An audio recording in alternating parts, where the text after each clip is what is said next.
नहमदुहु व नुसल्ली अला रसूलिहिल करीम, अम्मा बाद। अस्सलाम वालेकुम दोस्तों, उम्मीद है सब खैर वफ़ियत से होंगे। आज हम बात करेंगे हाजमे की ख़राबी पर, मैदे की ख़राबी पर, ग़िज़ा के हज़म ना होने पर, मैदे की जो बीमारियां हैं उस पर आज बात करेंगे। उसके लिए एक ऐसा नुस्खा हाज़म 7 लीमू वाला, 7 लेमन वाला जो है हाज़म ख़ास 7 लेमन वाला, उसका नुस्खा हम आपकी खिदमत में पेश करेंगे। बहुत अच्छा रिज़ल्ट है मैदे के अमराज पर।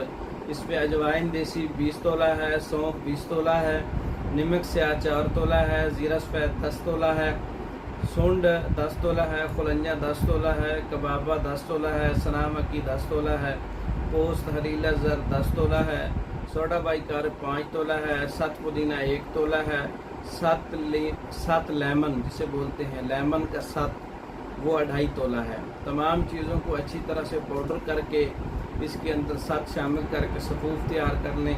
2 माशा या 3 माशा खाने के 1 घंटे बाद ताज़ा पानी के साथ इस्तेमाल करें। मैदे की हर किस्म की उज़लाती असाबी और उज़लाती गुद्दी इमराज के लिए, उज़लाती इमराज के लिए, खुश्की के बढ़ जाने से, रयाह के बढ़ जाने से, खुश्की के बढ़ जाने से, दायमी कब्ज़ के हो जाने से जो इलामात पैदा होती हैं, तकलीफ़ पैदा होती हैं, मैदे के अमराज, मैदे में ख़मीर, मैदे के अंदर जलन, मैदे के अंदर तज़ावियत का बढ़ जाना, उसके लिए बहुत अच्छा नुस्खा है। इसका मिजाज गुद्दी उज़लाती गर्म खुश्क है। 4 नंबर का नुस्खा है। इसके अंदर जितने भी अज्जा हैं वो मुतदिल हैं। इसका कोई मतलब सिमी इसके अंदर चीज़ें नहीं हैं, कोई नुकसानदेह चीज़ें नहीं हैं, हर्बल चीज़ें हैं। ये हाज़म जो है हाज़म ख़ास 7 लेमन वाला खुद तैयार कर सकते हैं। तैयार शुदा मंगवाने के लिए हमारे व्हाट्सएप पर रब्ता कर सकते हैं। मैदे के अमराज के लिए बहुत अच्छा नुस्खा है।